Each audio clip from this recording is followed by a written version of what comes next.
Faced with fast-growing urbanization and motorization rates, providing a sustainable response to Africa's growing urban transport and mobility needs will be a struggle for most African cities. Towards sustainable and smart mobility, this episode of the Move Africa show is with Sasheen Rajkumar, a SANRAL project manager, engineer, creative problem solver, and futurist that actively thinks about solving local and global problems. Sasheen, welcome. It's great to have you on the show. Can you give us a brief introduction to your background and your role at SANRAL? Thanks for giving Sarah the opportunity to participate in this discussion. So, a bit of my background. I studied civil engineering at the University of KwaZulu-Natal.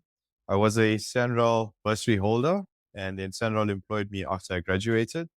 In my first few years, I was seconded to engineering consulting firms, where I initially spent my time gaining experience on construction sites and in the design office. And then I returned to SANRAL to work as a project manager. Around 2018, SANRAL launched the Technology Innovation Hub, which I became actively involved in. And it was there where I was exposed to things like smart mobility, smart roads, and future transport. It's also where I discovered my passion for technology and innovation. And I'm currently studying a master's degree in technology innovation management at the University of Pretoria because of this newfound passion. What exactly is your definition of smart mobility and what are the key elements of smart mobility?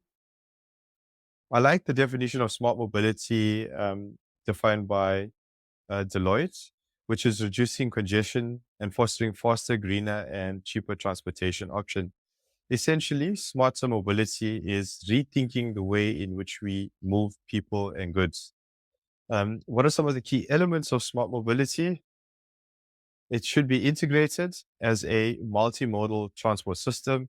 It should be connected to the internet through digital platforms. It should be affordable, considering all socio-economic classes, especially the poor in the African context.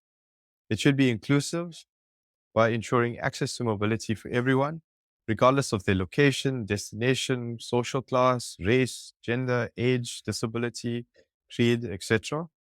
And its success will also mean it needs to be efficient and trustworthy by being on time and reliable. It also needs to be sustainable environmentally, economically, and socially. What are some of the biggest challenges currently holding back progress in smarter mobility? I think for an integrated transport system, the challenge may be a lack of a shared mobility vision between transport authorities, municipalities, and the private sector, or just a lack of proper planning.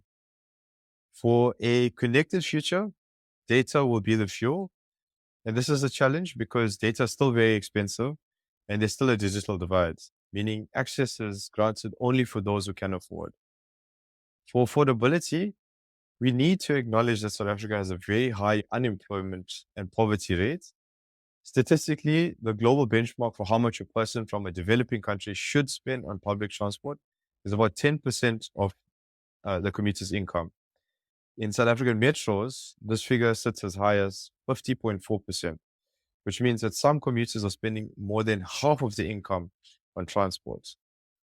For inclusivity, the challenge is to be able to cater access to mobility for all demographics.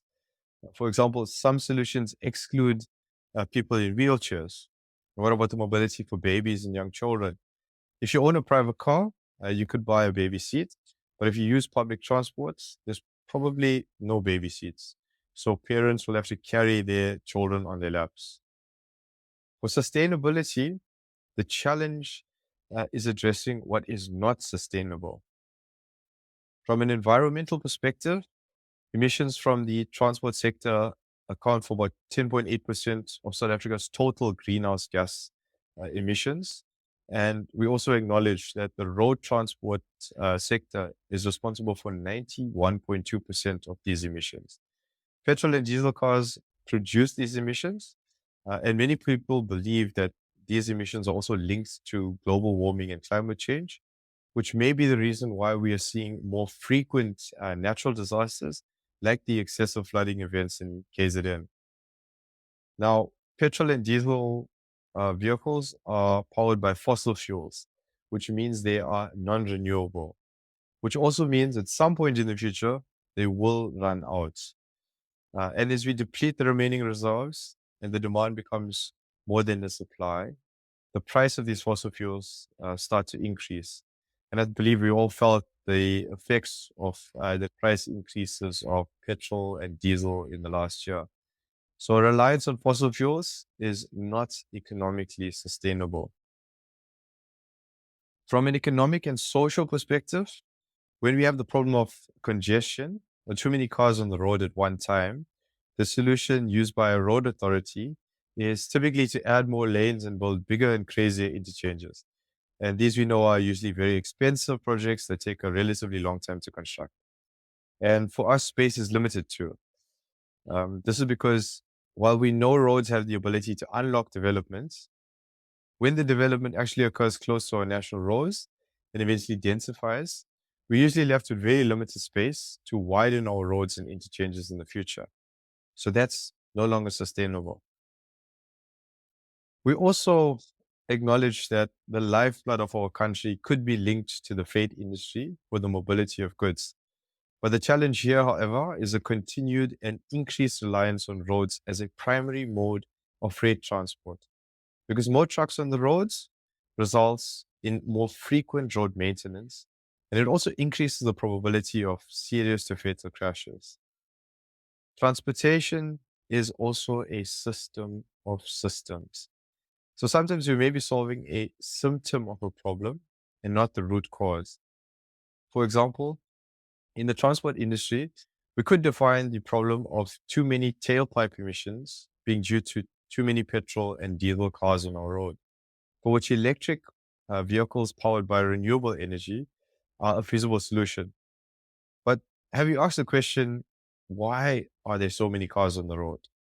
Because it's a different kind of problem that requires a different kind of solution.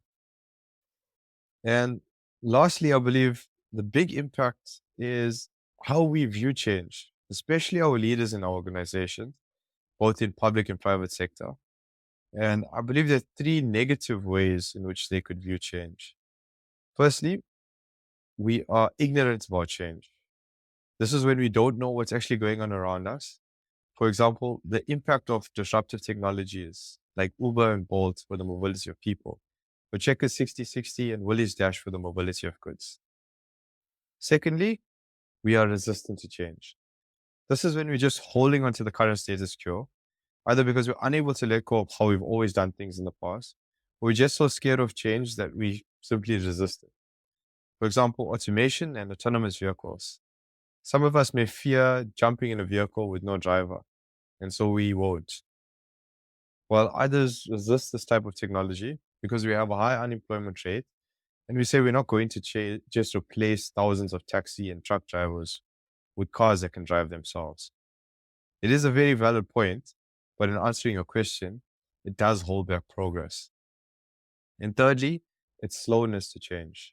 This is when we know we must change, or when we've already agreed to change, but either we don't know how to, or policies are not enabling us to, or for whatever reason, we just take so long to make that change that we simply delay progress. For example, we know that in terms of environmental sustainability, South Africa should be adopting and locally manufacturing electric vehicles powered by renewable energy, but we are seriously lagging behind globally. So that's a mouthful of challenges, but there are many that we have to address for the future. A lot of key challenges in the way, but how can these challenges be addressed right now? So I think asking about the solutions is a great follow-up question because that was quite a number of challenges that I painted. And I'll start off by saying that the solutions start by embracing change. So we need to adopt new mind shifts that fundamentally challenge the way in which we think about smarter and sustainable mobility.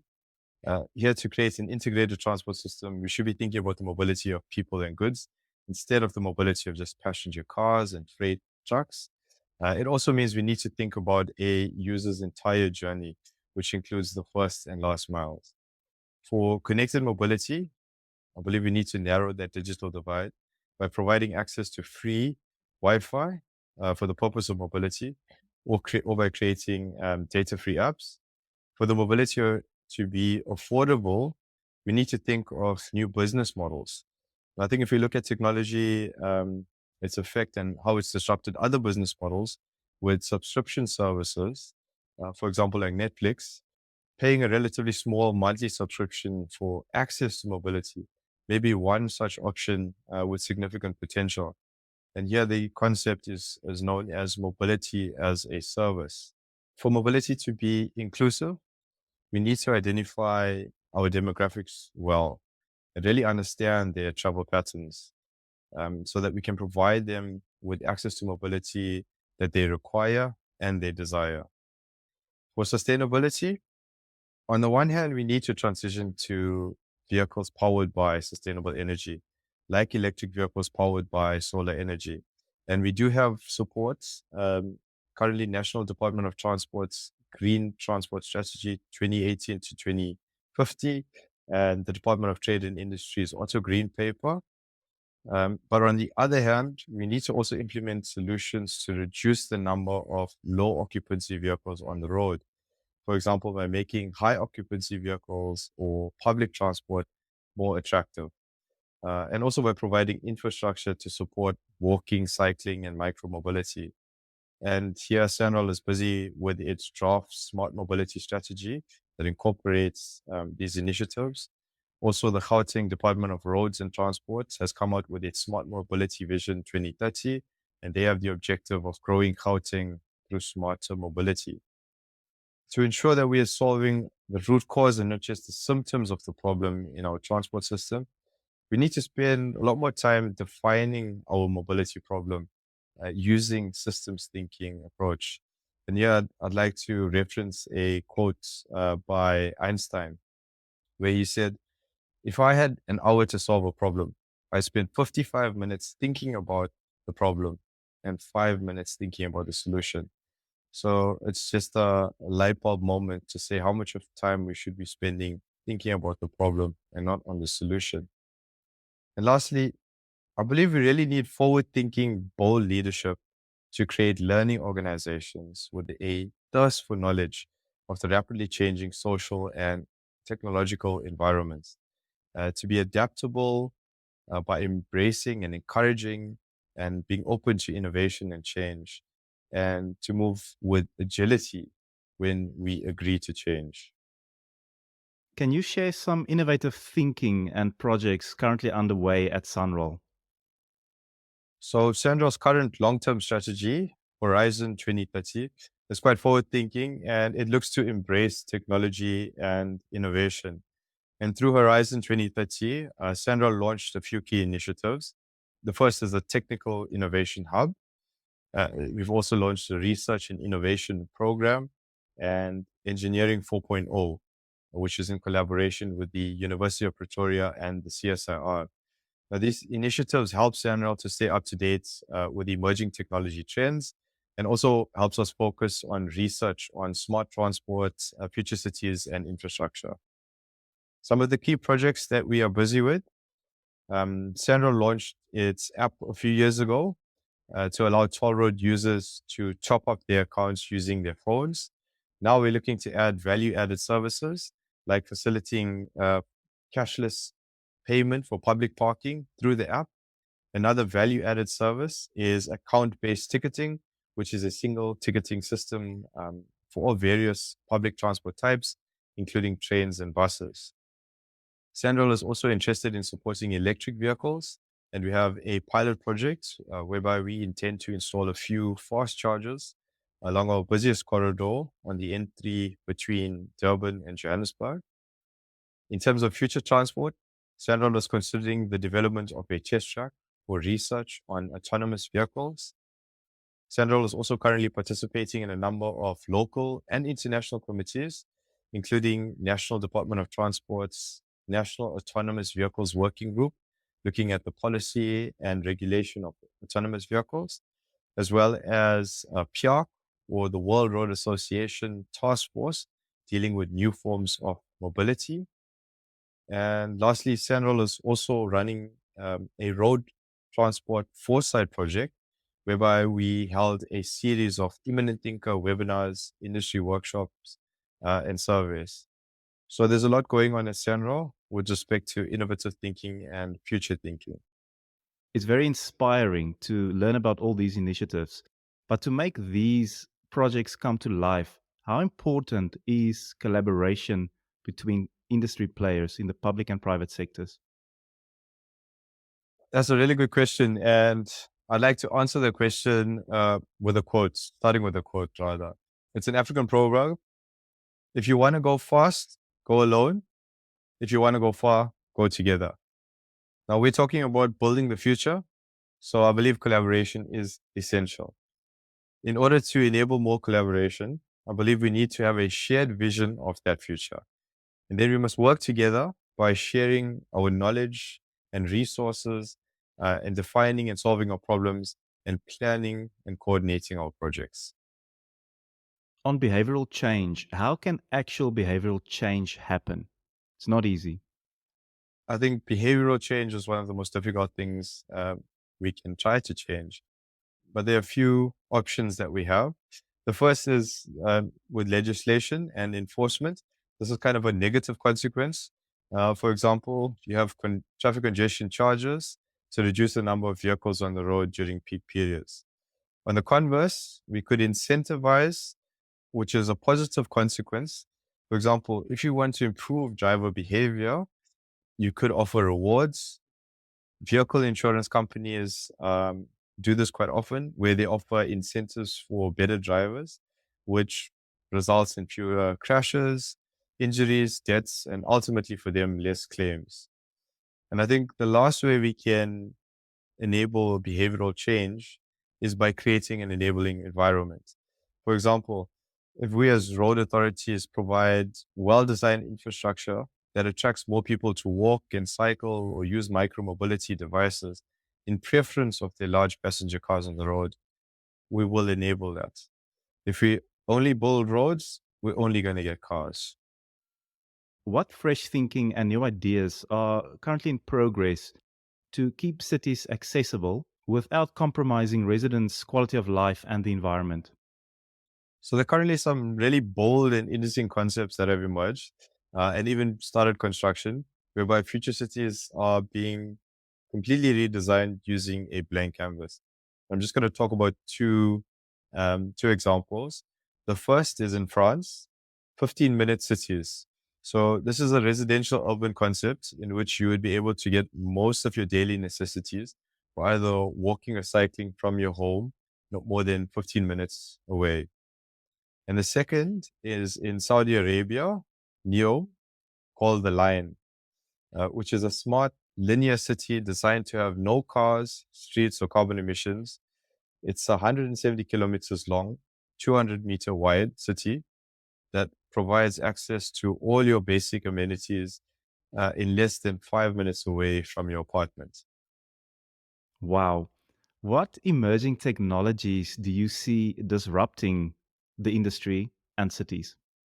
The technologies that will be big disruptors or currently are big disruptors, I believe, are big data and big data analytics, 5G wireless, Internet of Things, artificial intelligence and machine learning, drones, camera technologies and sensors, and autonomous vehicles.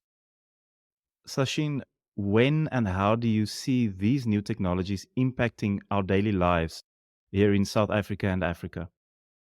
With all these technologies, it's all depends on adoption, how well the adoption takes. The sooner the adoption, the quicker the disruption effects are felt. But it's all dependent on political will as well. Does the government want to allow autonomous vehicles? Do they want to allow electric vehicles, for example? It's very difficult to predict when it comes to technology. I think if you go back 30 years and we look at the phone, for example, I think most people use the landline. And if you ask them, what does a future phone look like? And you try to tell them 30 years in the future, you'll have a phone that is less than 5 millimeters wide, has a TV in it, you'll be watching TV. Try to explain to them about social media and TikTok and Bitcoin and the things that you can do from this, they wouldn't believe you. So 30 years into the future, you know, are we going to be in electric vehicles that are autonomous, that's linked to our bank, that pays for charging itself? Is it going to be linked to social media? There's a whole new form of unimagined businesses and entertainment that awaits, and it's very hard to predict. But I do think we feel the effects of them unknowingly, and I think the technology evolution has had natural progression in that way as well. In dealing with these committees, when it comes to autonomous vehicles, some two points to note that I realized. So first, autonomous vehicles rely on sensors and cameras and all this new sort of vision equipment, and it is enabled typically by a big battery. So autonomous vehicles are most likely going to be electric vehicles. And if you don't have a roadmap to support electric vehicles currently or for the near future, then you probably are not going to see a future with fully autonomous vehicles because they won't have the power source to enable them. So the one technology is dependent on the other technology. That's the way we're realizing things. And secondly, in dealing with the international committees, it became very apparent that the problems they have in the first world countries are not the problems we have in third world countries. So they are talking about things like gender equality, looking at autonomous vehicles, which I'm not really thinking of because it's not a problem that we're having here in South Africa. But the problem we are going to have in South Africa is with the jobs, the driver jobs. Sorry, with electric vehicles first, it is the 70,000 petrol attendant jobs. And when I looked up online, it's only South Africa, Brazil, and a few states in America that actually have petrol attendants. Everywhere around the world, it's self-service. So the transition to electric vehicles and charging your car from filling fossil fuels is no different to the status quo. But in South Africa, there's 70,000 people who actually do that for a living. They fill fuel in your vehicle. So what is going to happen to them when we go fully electric? Um, and then with autonomous vehicles, we have a taxi industry with over 260,000 drivers. And there are other people who work with the drivers, like the conductors and so on. Um, we've also got about, I think it was about 80,000 truck drivers. So what's going to happen to those jobs in a country where you already have a high unemployment rate? But the thing about it is not to say it's all doom and gloom. People are going to lose their jobs. The technology is coming, but over a long period of time. Between the technology arriving and now, there's also a huge skills gap that we would need to fill to support that type of technology. And that's where we should be focusing a lot of our attention is upskilling those people who are going to be out of a job first, and then everybody else where there's an opportunity. In closing, what is your vision for the future of cities and how do we get there? How far in the future is a relative question, but I believe in our lifetime, based on the incredible speed, development, and adoption of new technologies, the future of cities will probably be fully electric, powered by renewable energy. Everything will be connected digitally. Data will become a basic human right, free in most cases. It will be autonomous, taking over most tasks. Humans shouldn't be doing things like driving, so it'll be safer. It should be well planned, so there won't be a need to go far for anything that we do need. And when we do need to travel further, we won't own private cars, but rather pay for access to mobility as a service, so there won't be any congestion. When we do need to travel far, we'll probably use high-speed trains or hyperloops if the technology becomes viable, and maybe even go underground if Elon Musk's boring company makes it feasible. And if his other company makes it a success, we could all be living in Mars. How do we get to this future? I think Einstein said it best when he said, the world as we have created it, is a process of our thinking. It cannot be changed without changing our thinking. So essentially, we need to embrace innovation and change to get there. A special thank you to Sasheen Rajkumar for this insightful conversation on the Move Africa show here on Future Cities Africa.